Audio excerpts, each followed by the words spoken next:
Hello, my friends, and welcome back. I'm Chisgule Gaming, and in today's video, we're going to review pictures of the upcoming update. They've been released onto the official Rise of Kingdoms YouTube channel, and if you like getting reactions, news, and updates as soon as it lands for Rise of Kingdoms, consider subscribing to the channel, and thank you for your ongoing support.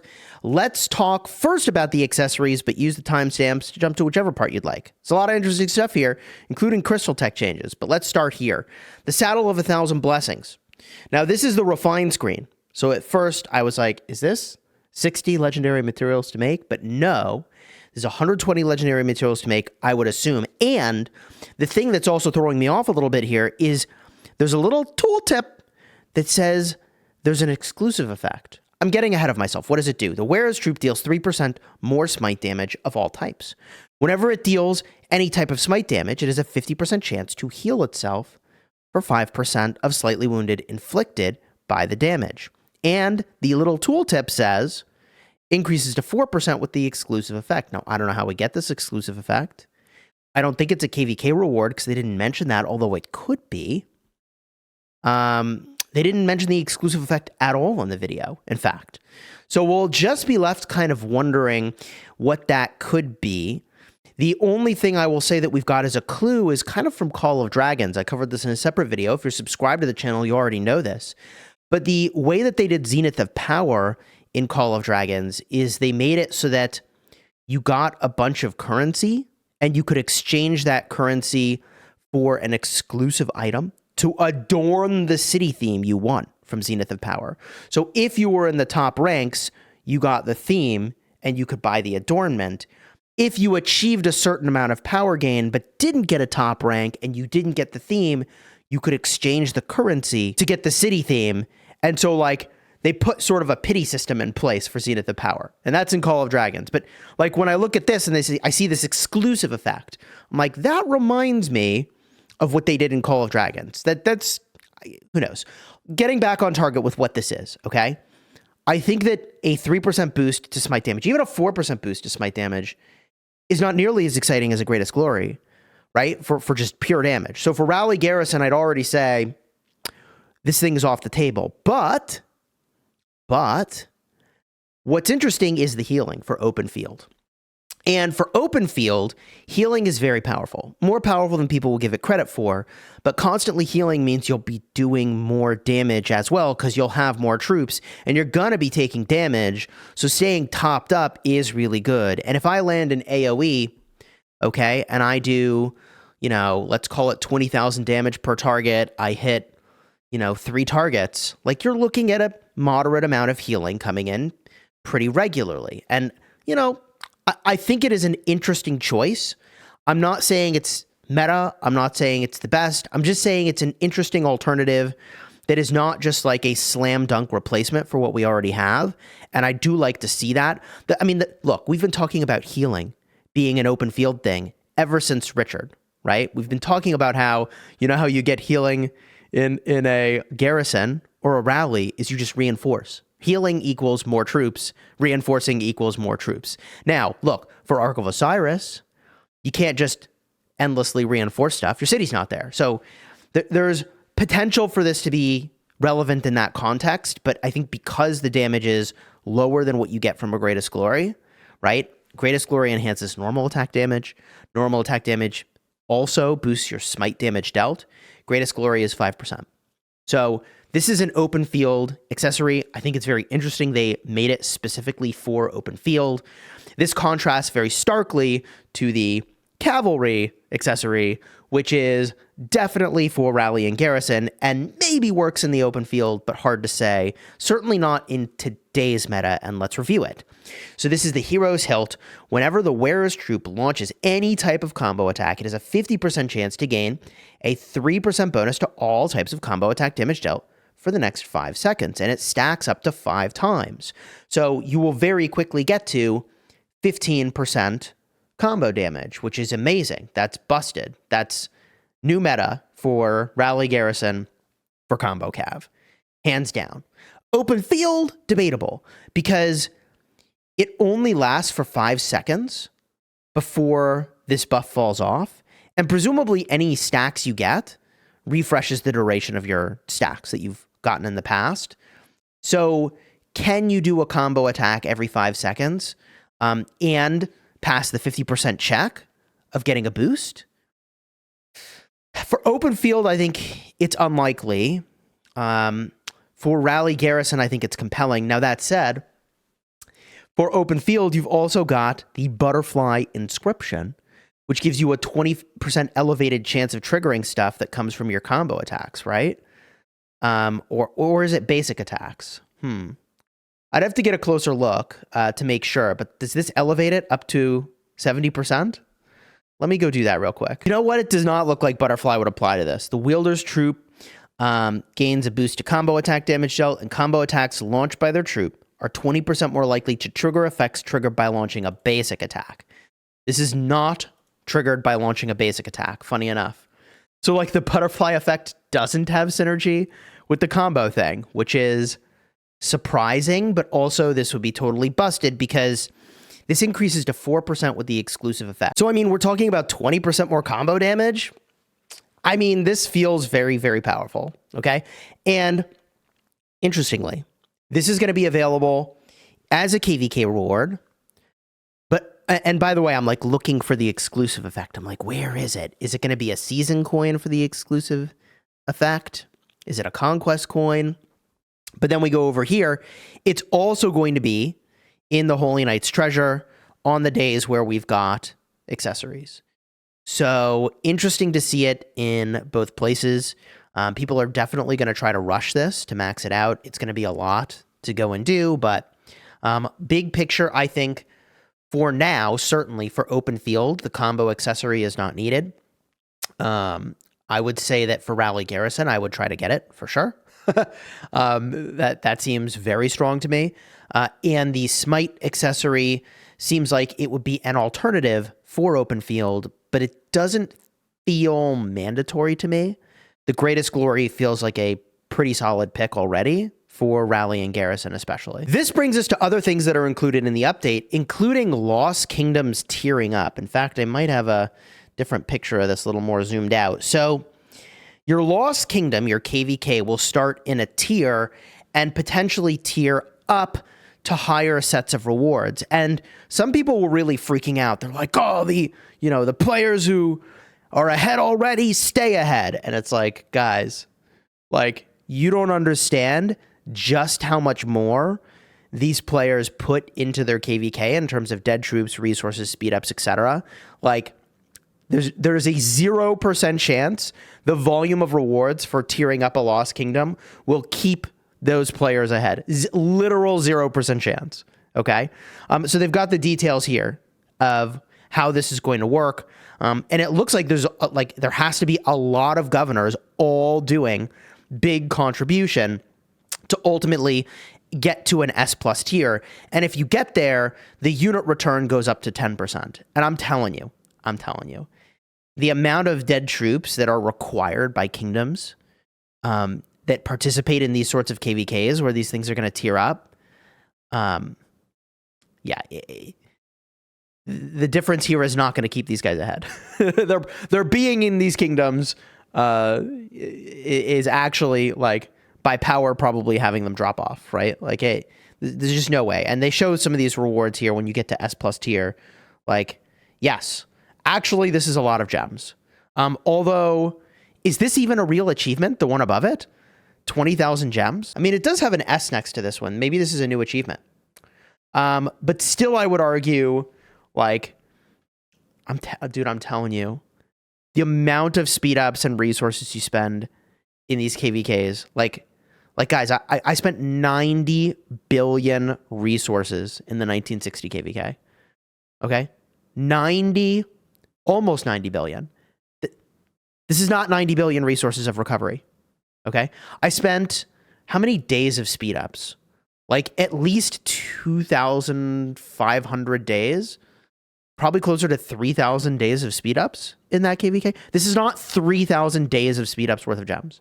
I'm just saying, it's a bad example maybe because it was like the biggest KVK of all time, but like for people that were freaking out about extra rewards for higher tier KVKs, this does not make up the difference, but it does give a necessary head nod to be like, you had a tougher KVK. Here's a little something. And I think that's very good for the game, actually. All right, on to the next. What do we have? Oh, yeah, this picture. The first picture kind of covers it, but, 10% extra troop recovery is definitely nice. Yeah, the 10% troop recovery is pretty meaningful, but also still not 3,000 days of recovery.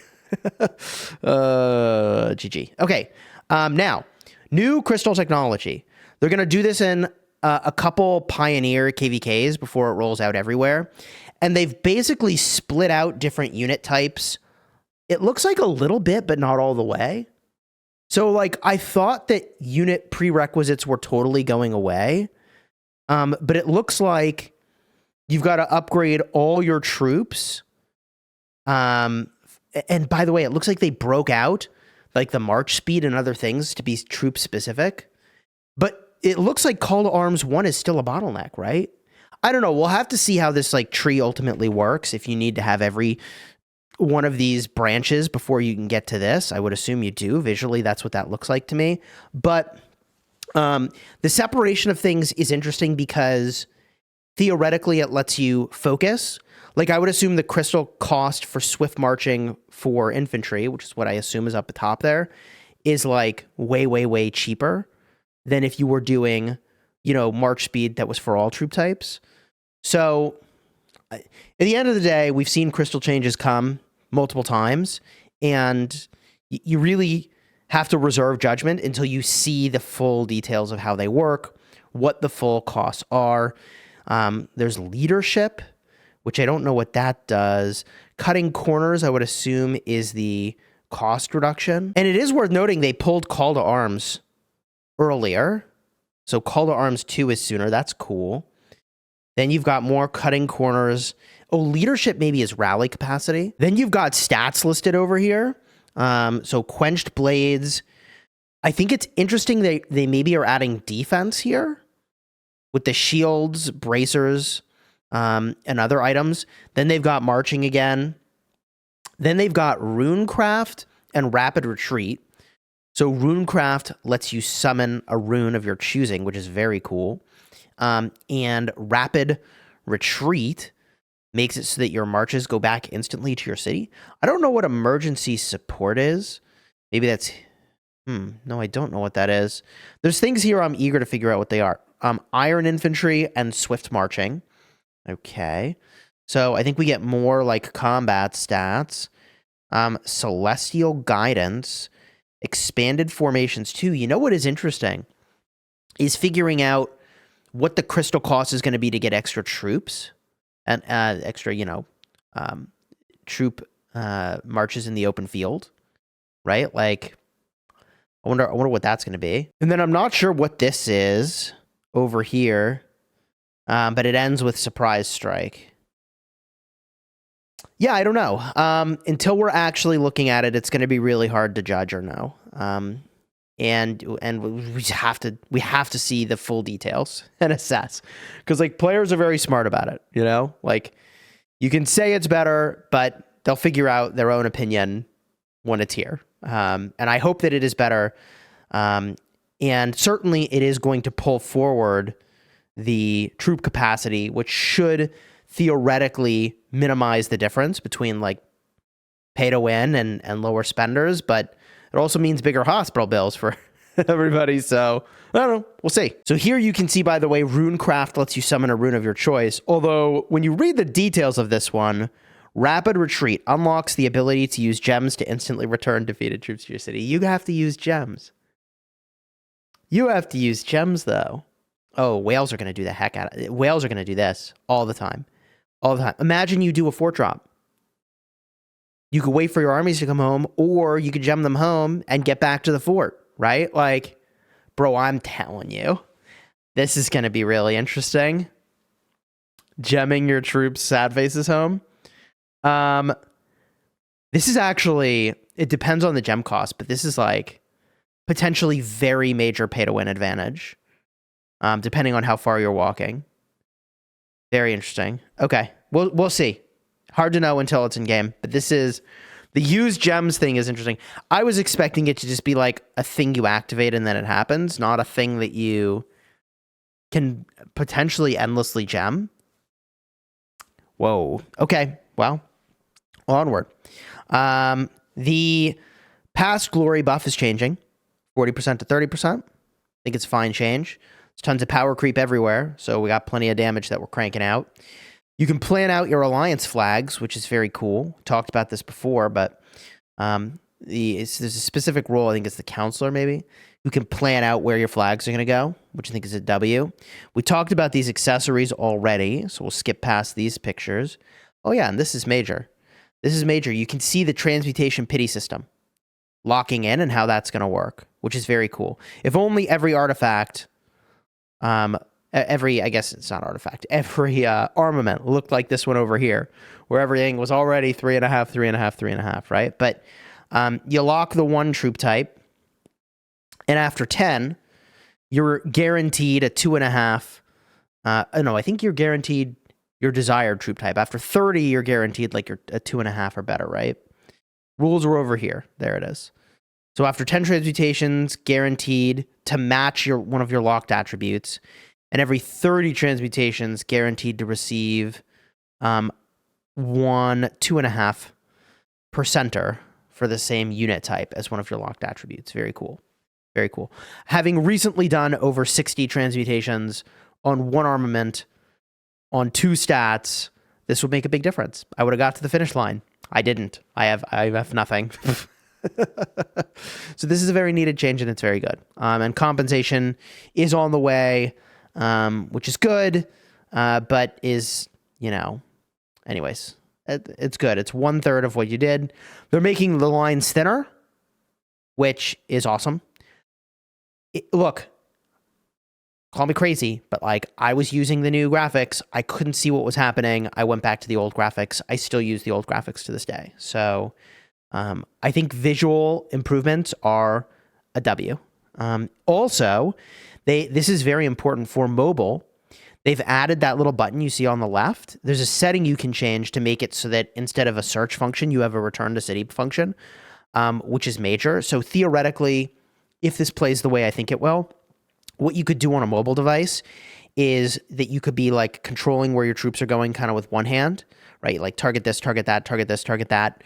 And you could use quick command. And then, you know how people retreat to city because you march faster when you're going to your territory?